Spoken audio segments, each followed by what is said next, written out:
liberty in America is under assault. We no longer live in a reality that includes property rights. We're no longer the kings of our own castle. We no longer enjoy the true benefits of capitalism.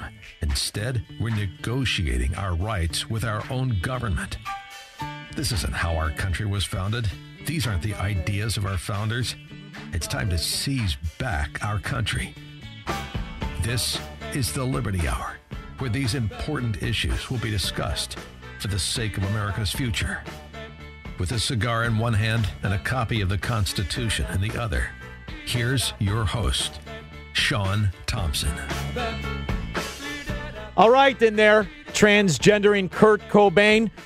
Did we have all the clips I asked you for? Is everything up there? All right, good. This is the Liberty Hour. I'm still scarred, dude. Have you been to an airport? It's like Walmart with people with credit. Have you seen these scoundrels in the airport? Listen, I got to tell you. I'm thinking about what we're going to talk about. It's been almost a week since I filled in with Bruce Wolf.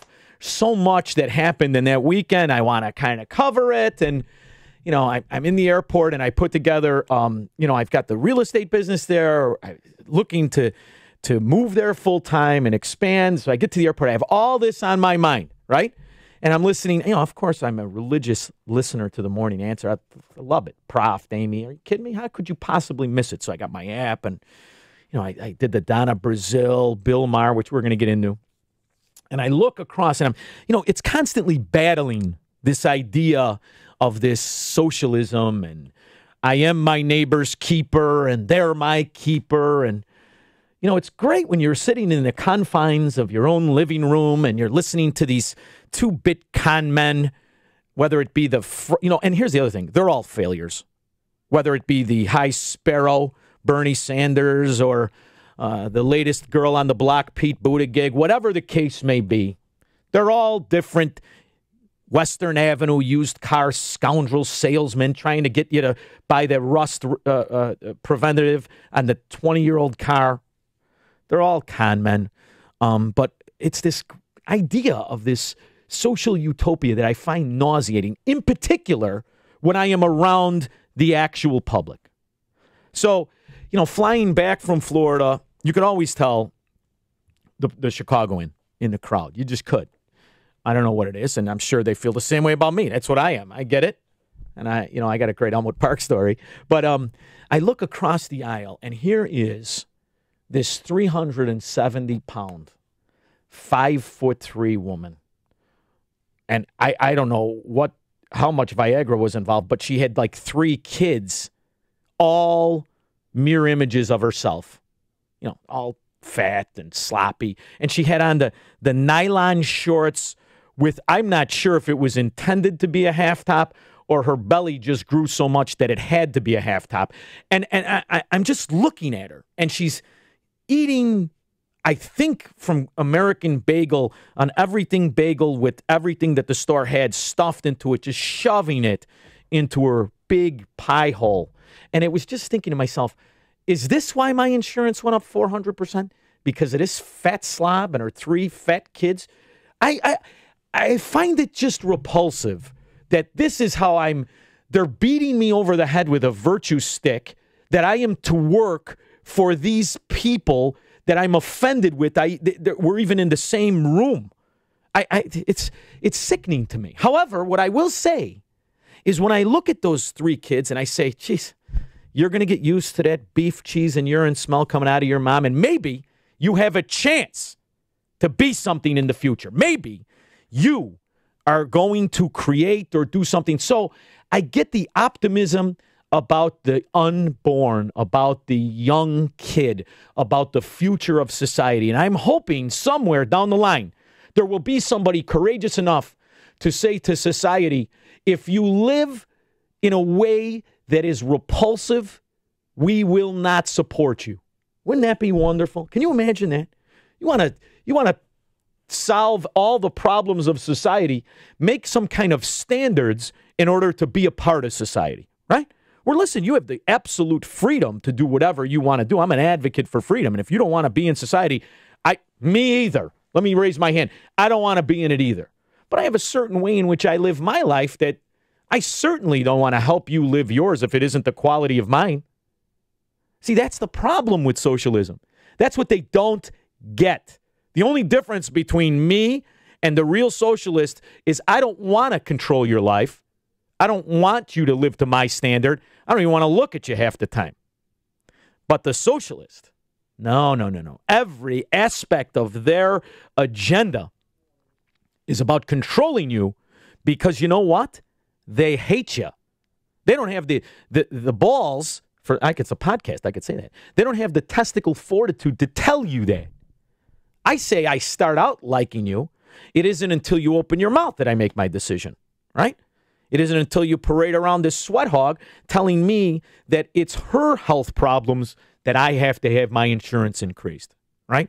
It's because she found some desperado to knock her up that we have to put those 3 piglets through school, and I have to do it, right? So you want to glaze that over. So you dress up the hermaphrodite, Mayor Pete. You put a little blue tie on him with a crisp white shirt, and he tells me how that little piglet, and he's more important than mine, my kid, who I worry about how they live. I teach them how to eat. I exercise them because I want them to be good people. I try to make them aware that only through you is your life better, not your neighbor.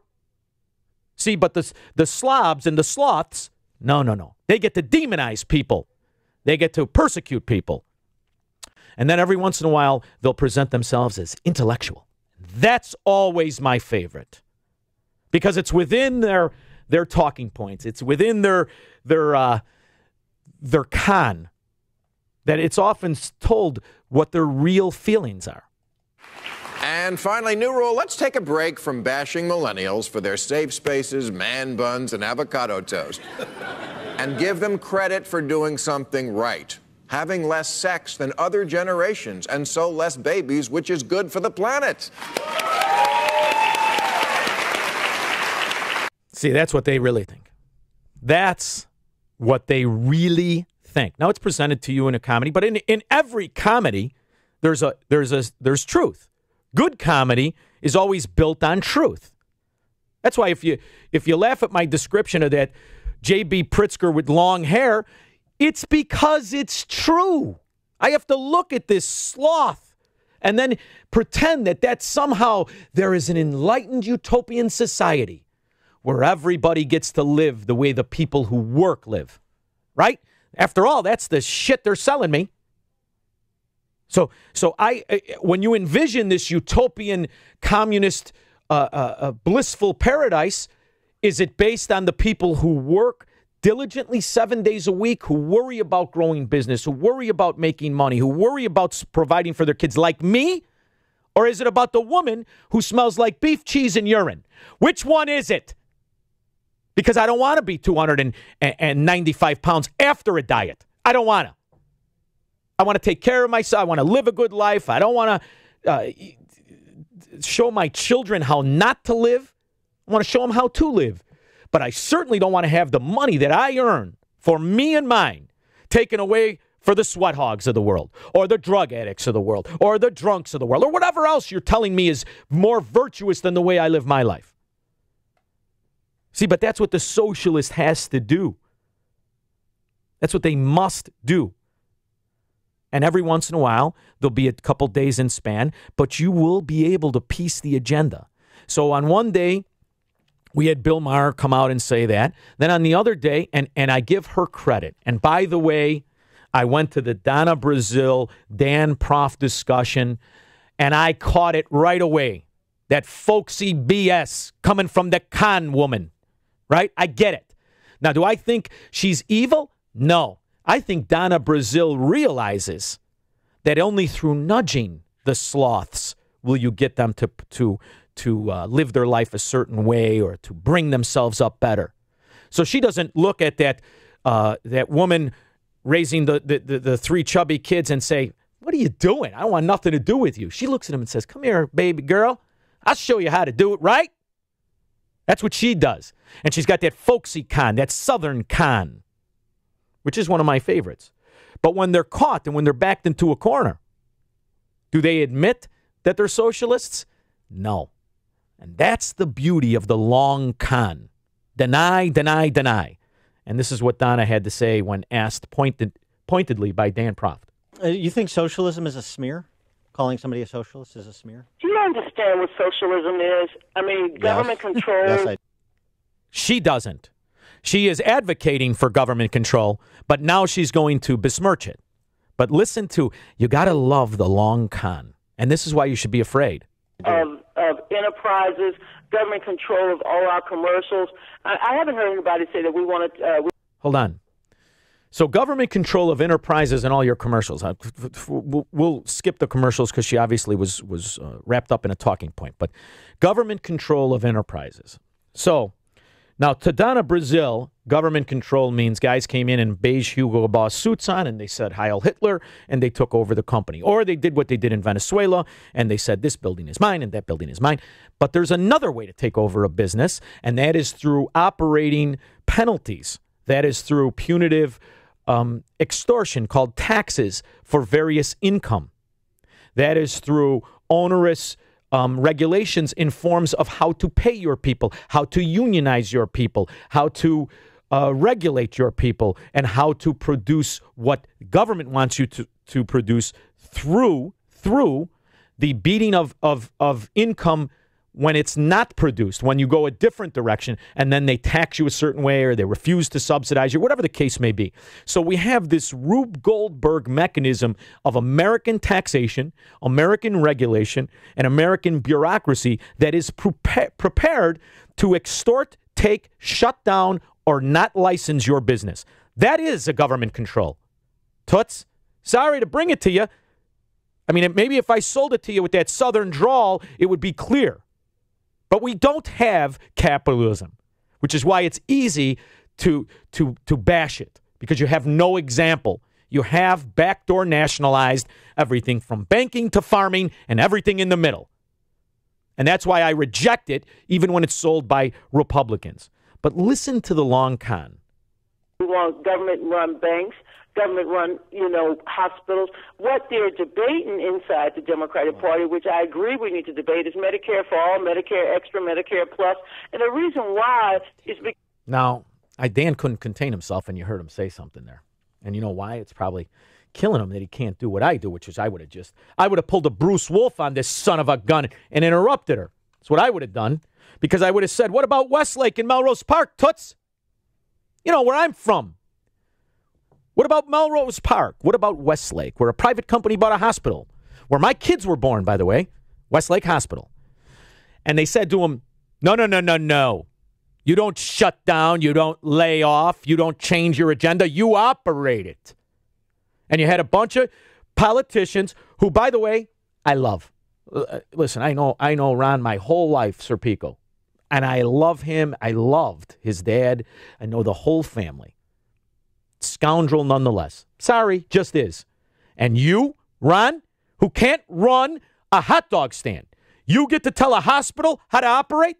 Listen, I want to know how to slow play a bad Full House. I'll ask you. But when it comes to how to run a hospital, I don't need you. And neither do the people who had the wherewithal and the money to buy the hospital.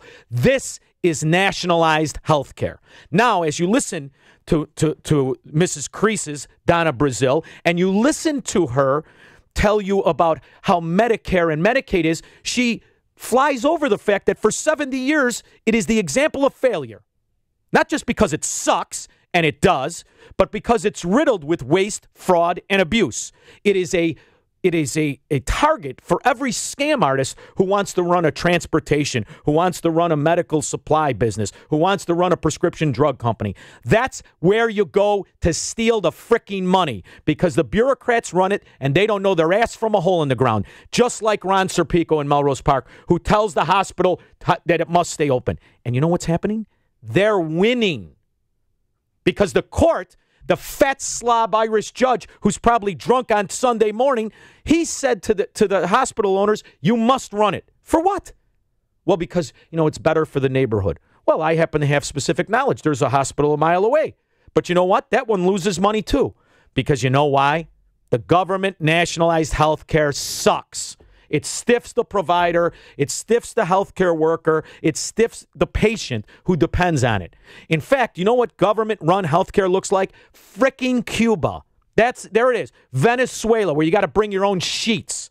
That's where we're going, and it's sold by these folksy con artists who, by the way, they're not subjugated to their own decisions. She doesn't go to this shit Obamacare. You think Donna Brazile, the walking healthcare liability that she is going to go to a Medicare hospital? When all else fails, because you know what else happens? What always happens when socialism is implemented, the classes really split. And the wealthy, they're not subject to this bullshit. There's not going to be a rich person in the world that's going to stand in line with his sheets and his aspirin in his hand and say, I'm here for the Medicare bed. It'll go backwards in time. And what you'll have is doctors who want to make money who will be paid outside of the system to go to the house. That's what's going to happen here. Just like it did in Venezuela, just like it did in Cuba and anywhere else, this con artist bullshit was sold. Because what this does is it takes Donna Brazile, who for all intensive purposes is a kingmaker, and it makes her a god because it makes the politician a god. And that's what you have in socialism. You have pagans, the return of paganism, where if you have a healthcare need, or your mother does, you have to go to one of these bureaucrats with a sack of money and beg them and kiss their ass until you can get their okay, because that's how you jump the line. Let's look at what actually happens, how it actually works. By the way, we're live, so if you want to participate, it's 312-642-5600. I'm not going to be here much longer. I got businesses to run, kid, because I'm getting the hell out of here. Of Illinois, that is. So I find it nauseating that we can't play Bill Maher on one day, realize the contempt he has for humanity, play Donna Brazile the next day, and see how she's going to soft shoe the sale of socialism, and then go to this scumbag, little kid from the block, right? The more feminine version of Little Dick Durbin. Well, I think the reason we're having this argument over socialism and capitalism is that capitalism has let a lot of people down. I guess what I'm out there to say is that... Shut up, Pete. First of all, you don't know shit about capitalism. What the hell do you know, Navy boy with your pretty white costume on? What do you know about capitalism, fool? Nothing. We don't have capitalism. We haven't had capitalism in the real market. You have it in the black markets, but you don't have it in the real market out there, because your government that you're advocating, that you saluted, that you stepped and fetched to, that you now want to be a god of, has bastardized capitalism through the soft shell of these con artists like Donna Brazile. And with the ignorant self-loathing of the true scum of the earth communists like Bill Maher. That's what you've done. These are the three, I'm trying to give you the three ingredients to the absolute socialist stew that kills you over time. This is it. The self-loathing scumbag who pretends to be an intellect like Bill Maher, the very smart and deceptive con woman who just wants to be a god like Donna Brazile, and then the idol who sees himself as a god among men in Mayor Pete. And the contempt and the audacity. What the hell do you know about capitalism, Pete? You have never made a dollar in it. Your entire life is welfare through government paychecks, and you justifying how you're worth it. So you don't even get to... For me, the idea that this fraud would besmirch capitalism is almost as insulting as the grand sparrow, Bernie Sanders, who's never had a job. At least he sat on his ass and waited for money to be handed to him. This guy, Mayor Pete, took orders all his life. You're going to be in charge now of capitalism, and you know what's wrong with it? Listen to me. In the grand scheme of the earth, no system, no economic system has been more moral, more just, and created a better quality of life than capitalism. The problem is governments recognize it and want to ruin it because they want to be your god. There isn't a government official out there who wants to represent you, not from your local mayor to your state to your federal government. They want to rule you, which is why they put these bureaucrat agencies in charge, and they incentivize them by keeping half of the money they can fine business. So you turn capitalism into a pay-to-play scheme where the capitalist has to figure out how to buy the favoritism of the politician. You incentivize the bureaucrat to extort the capitalist. And you allow these phony politicians to put a mechanism in place to where it's virtually impossible to practice capitalism in the open market. And if you manage to survive all of that, they then limit what you get to keep through making you an enemy of the people by calling you a high earner. And then they have a system on top that limits you through the dollars themselves. Think about what we're living in. And you have the balls to call this capitalism? You fraud? Pansy? That's all this guy is. Are you kidding me? Instead of paying homage to the man who somehow figures out how to survive and thrive under this system. No. This is how you go to serfdom that Hayek wrote about, but moreover, how you go to the totalitarian despotism that Hitler implemented. What he's telling you, listen to me, it is a softer version of those speeches you saw from the soapbox, where Hitler was closer to the cadence of arguing and yelling and shouting, like me, than this fraud, like little Dick Durbin, but is within the monotone words that your true tyranny lies. It doesn't have to be so. I believe in democratic capitalism, but the Democratic Party is extremely important. Yeah, because it's mobocracy. See, they use this word democratic, and it infuriates me. We are a country who not only has a Bill of Rights and a Constitution, but we're founded on my rights do not come at the expense of somebody else's. They're mine. Now get the hell away from me. I don't take from that fat slob across the aisle in the airport for my rights. They're just mine. Now, she shouldn't be able to take from mine because she's lived that way and now needs my money. But that's what Mayor Pete wants. I think during this Cold War, there was this assumption that capitalism and democracy were almost the same thing, that if you were for capitalism, you were also for democracy. Right now, we actually see democracy and capitalism coming into tension. It was very alarming. No, but here is what the same thing. If you're for government control, you're for socialism. If you're for a fraud like Buttigieg, and I don't know what his name is, but it's spelled Boot-I-Gig. I didn't say booty, Buttigieg. Mayor Buttigieg is advocating for a centrally controlled economy and life. And that is communism. And they soft play it. See, they put lipstick on that pig and they call it socialism. That's what Buttigieg is for. And you know what the American people are doing? Instead of rejecting this fraud for what he is, they're rallying around him. To hear recently that one of the president's economic advisors said that between capitalism and democracy, he would choose capitalism. I would say the reverse ought to be true, that at the end of the day, we prioritize democracy. And, having that framework of a rule of law, of fairness, is actually what it takes. Fairness, my balls. Fairness, my balls. Fairness. What he's promoting is a mobocracy. So that if the majority of people say, hey, take that little group over there and screw them, oh, sorry, it's democracy. Ooh, democracy. Not to mention the fact that democracy can be frauded, as we all know they love to do. Just look at Cook County. Yeah, there's democracy there. How's it working? Scumbag after scumbag. Crime boss after crime boss. Wannabe mafia.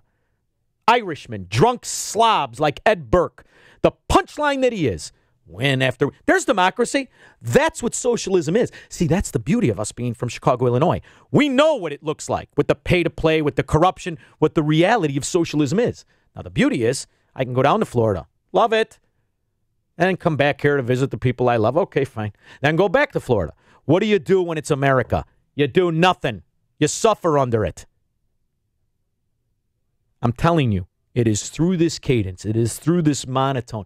It is through this contempt with a little touch of condescension wrapped in virtue that socialism blankets a nation. And Pete Buttigieg is to be feared. You can laugh at Cory Booker, right? He's a walking freaking punchline. You can laugh at the other idiot. What the hell's his name? The guy from Texas. The guy who almost beat Ted Cruz. Beto O'Rourke. I knew it would come to me.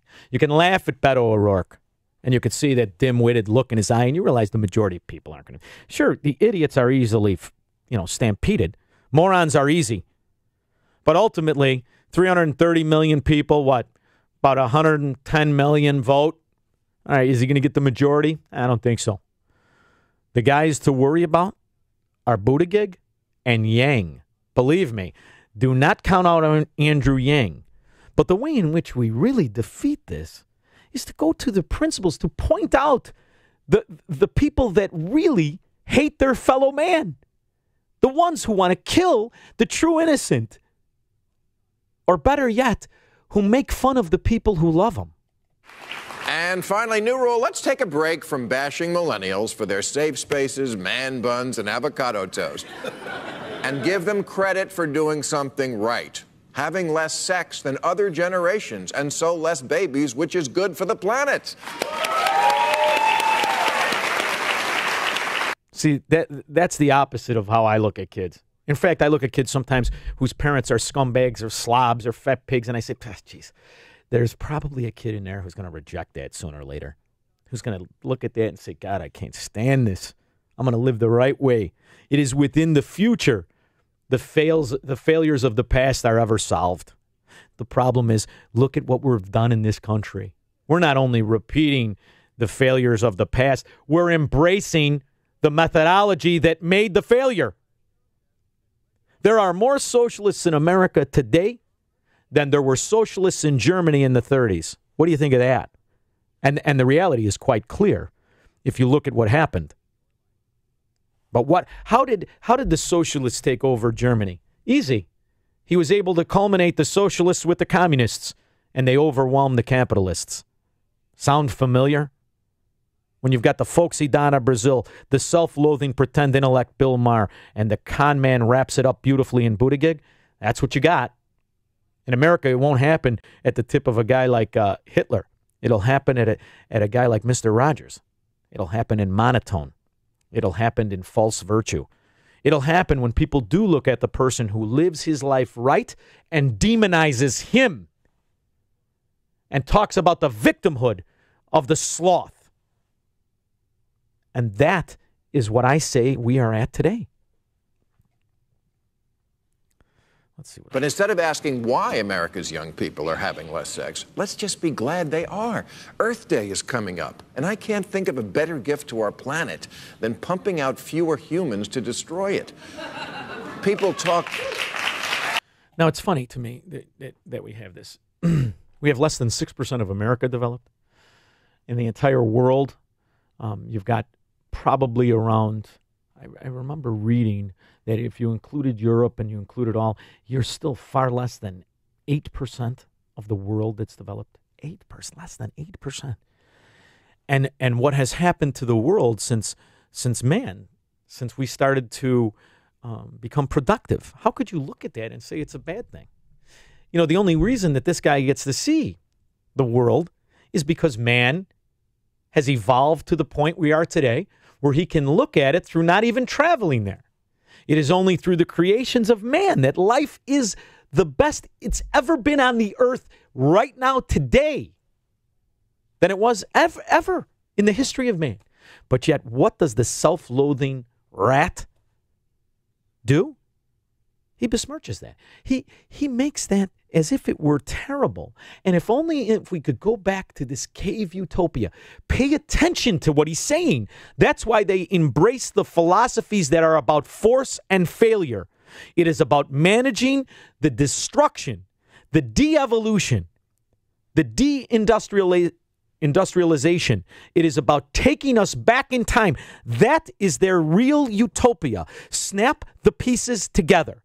The philosophy is to self-hate. The philosophy is to hate man. The sales pitch is to put lipstick on that pig by Donna Brazil. And the sales pitch is to wrap it up by a Hans Christian Andersen of bullshit like Peter Buttigieg. That's the system. that gets you to Venezuela, where you don't pet your dog, you put ketchup on him for lunch. That's what it looks like. I am telling you now, reject it. Embrace the liberty. Fight for your unalienable rights. They can take them away through time and bad law and false tyrannies. They can take them away, but they never really can destroy them if you know what they are. You don't have the right to implement this tyranny on man. Sorry, let's reject the sales pitch. Embrace the principle that this country was founded on. Liberty of you.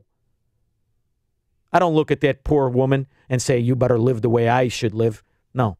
I say, isn't it a shame you feel that I should pay for the way you live? That's what we need to do. Go back to the principles and the fundamentals of liberty. Embrace them. I've got to run businesses, kids. I'd love to stay and chat, but I've got to go to the cigar store. Then I got to go back to Florida very soon. I'm sorry, but I'm getting the hell out of here, because the minute you have your fellow man embrace this kind of tyranny, you got to go to high ground. I say it's time to go to high ground. But in the meantime, we're going to do the Liberty Hour from here, from there, from wherever. This Sunday night, we're probably not going to be live. We're going to be taping it that day. Maybe I'll run on my Facebook how to call in so you could be on the taping. All right, we'll talk about it with the producer. I know he's confused. After all, he does have his sister's pants on. This is the Liberty Hour. We'll be back next week, Tuesday for sure, Wednesday for sure, and we'll talk to you then. Thank you so much.